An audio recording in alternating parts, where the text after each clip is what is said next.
Hey everybody, it's Flake. I got another top 5 list for you this time. We're going to focus again on the transition from beta to homecoming and Gwent as we know it today. And when that whole, that dry spell, that aftermath of the midwinter patch that led us into the whole revamp of what Gwent is today, that homecoming announcement and all the changes that were eventually delivered to us as players and fans of the game, there may have been some elements of the reveals, of that new information, of the redesign that some people didn't like, and maybe there were some overreactions. So here are the top 5 overreactions from the community when it came to Homecoming Gwent.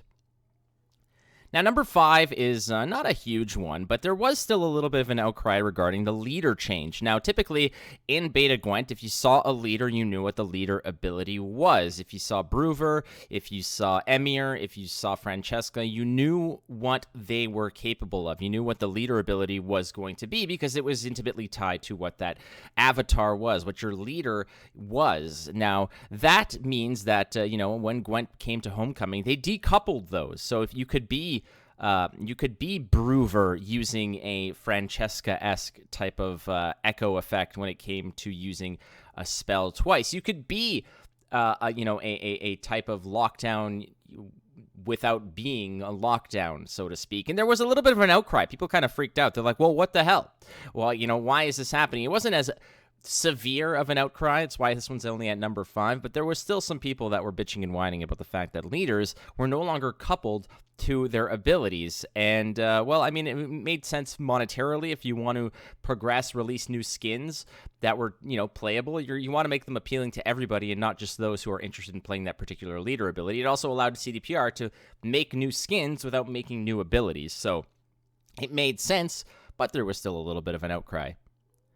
Now, number 4 is row limits. Now, row limits are such that eventually you're going to have to run out of space. There's only so much real estate that you can have on your side of the board. 9 units per row is basically what they were giving you to play with. And typically, you're never going to really exceed those, given the back and forth that you're going to be playing on a particular game or round. You're likely not going to exceed it. Now, that obviously changes as different archetypes come through, be it Arrakis Swarm or any type of Nilfgaard shenanigans. You're going to see that real estate is going to become at a premium. But back then, and back in old beta Gwent, there were no row limits. You can go ahead and stack as many people on a row as possible. Cram them in there like sardines and do what you got to do. Now, imagine the implications of something like Bone Talisman or Yennefer, that can go in and just kind of create this massive boost scenario off of a very, very populated board on your side. Swarm would have probably overtaken anything else if it wasn't for row limits. And the fact that row limits came through brought with people a lot of ire, saying, well, how am I supposed to swarm? How am I supposed to do this? How am I supposed to do that? Well, maybe you're not supposed to have that many units on the board because it's going to break other cards. Can you imagine if you're playing a swarm list and your Bone Talisman is worth like 47 points for 7 or 8 provision card or whatever the hell it would have been? Nonetheless, row limits are something that people kind of went a little over the top about, and there was a little bit of an overreaction to that. Now, number 3 is going to go, and it's going to be an all-encompassing one, and it's going to deal with deck building. Now, in old beta Gwent, you had 4 gold, 6 silvers, and, a myriad of bronze cards, 3 copies of each if you want to go ahead and build a deck. Now, that all went out the window because, frankly, when it comes down to it, how are you going to fit in a myriad of different cards and make them playable if you can only fit 4 gold cards? If there's 4 gold cards that you can only play, obviously the 4 most powerful are always going to be played because why play anything else?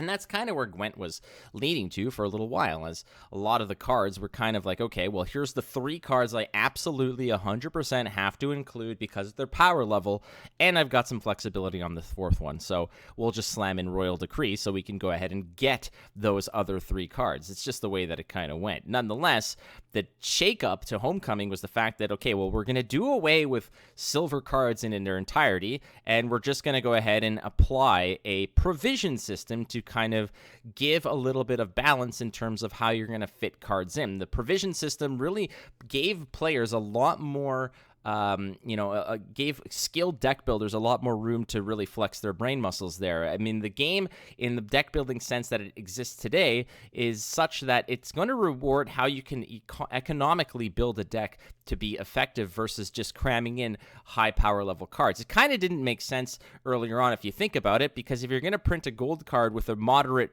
power level, it's never going to see play. But if you add a price tag to it, a pseudo mana cost, if you will, to the actual card, that's another way to balance a card. It's not just a matter of power and such. It's a matter of, okay, well, can you fit this plus a whole lot of other cool stuff, or are you going to build a deck that's super top heavy and very bottom deep? Like you're gonna have a little bit more leeway this way. But people freaked out, and a lot of it was also the fact that you're only allowed 2 copies of any particular bronze. And one of the funniest things that I heard in terms of stupid reactions to this was the fact that Siri Nova, and back in how she was originally, which was if you only have 2 copies of any particular bronze card, she will basically strengthen herself to 25 and then ultimately 24 points. It was a massive, massive card that came with a deck building restriction. Think Shoop, but with only 2 copies of any particular bronze.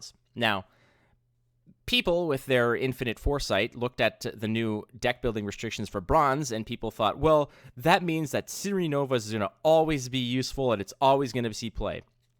As if they weren't going to change that card. Again, overreaction, silly. Provisions were honestly a very, very important aspect to adding to cards in terms of the balance changes. And now you've got so many different dials and knobs that you can twist and turn in order to fix a card if it is over or underperforming. But yeah, the deck building differences were certainly a big overreaction from the community. Now, number 2 is going to be max hand size, and this didn't exist in Beta Gwent. Eventually, you could just kind of dry pass round 1 if you want and drop to 13 cards and be that kind of awesome. There was no max hand size in Beta Gwent, which then went out the window in Homecoming. Homecoming said, all right, well, you got a cap of 10, and that's all you got to do. So what does that really mean down the line? Because people kind of freaked out. Why are you sort of limiting card draw strategies or this or that? Why can't I have a 16 card round or whatever?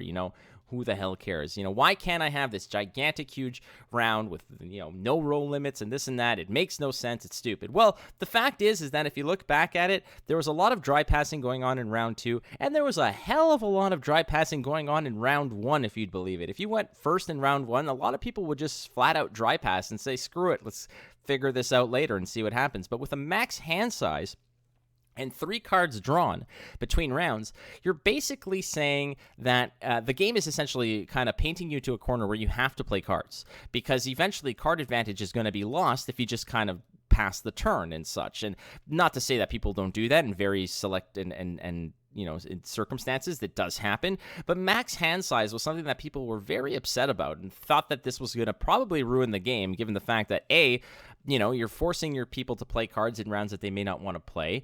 And other than that, it's just the fact that, you're kind of limiting card draw mechanics to the 10 cards that you have. Now, ultimately, when we look back at this, I think it's a good thing, because we've seen that a lot of players are now it tailors their hand or sort of dictates a little bit of their strategy in round 1 about having some type of proactive cards, because there are decks out there, like Nilfgaard, for instance, that doesn't have a lot of proactive plays. And if you don't have a proactive play, but you're on blue coin, dry passing is probably a good idea until you draw more cards and get a better hand. Now, if you don't have a max hand size, that's fine. But now you're forcing your opponents to make mulligans and be more aggressive in terms of finding ways to actually play cards. And that's a good thing. But don't tell the people back then, because there was a lot of them that freaked out about the max hand size.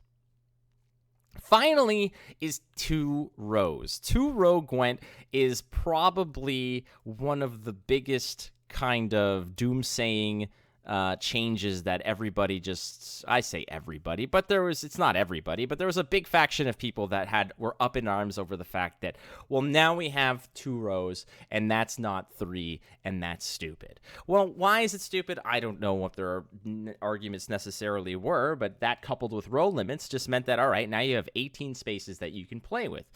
3 rows just meant that there's more options to move stuff around and be creative, I suppose, but there was no more row lock either. There was row benefits. This is applied to when this is played to the melee row, it does this or whatever. There's cards that were actually locked to specific rows if you want their abilities to function, but they weren't locked in terms of where they can actually deploy. And going down to 2 rows didn't exactly ruin the game. It did nothing in terms of what the game was. Now, there wasn't a recent, or rather in the first initial release of Homecoming, there was an ability or a tagline or a stat that was called Reach. Reach was basically if something needed to interact with your opponent's board, there was a reach number of 1 or 2, which means, or 3. I don't know if that even makes sense. But yeah, it was basically the amount of rows away a unit could be for you to interact with it. Imagine a... like an Impera Enforcer that had reach 1. It had to be on the melee row, and it had to only attack something that's on the melee row. Now, with 2 rows and reach, yeah, it kind of messed up, and maybe reach wasn't that great of an idea, and it has since been scrapped, obviously. But the fact is that 2 rows was really an outcry, and a lot of people thought that was essentially going to be curtains for Gwent, when in reality, it didn't exactly factor into a whole lot, and Gwent's doing pretty good right now, and the overreaction was a little bit overdone. Nonetheless, that is it, my friends. Thank you so much for tuning in. This has been 5 overreactions from the Gwent community when it comes to Homecoming announcements. And again, as always, be kind to one another. I love you so much, and I got your back. Catch me on twitch.tv/WatchFlake, at Twitter as well, @WatchFlake. Adios, my friends.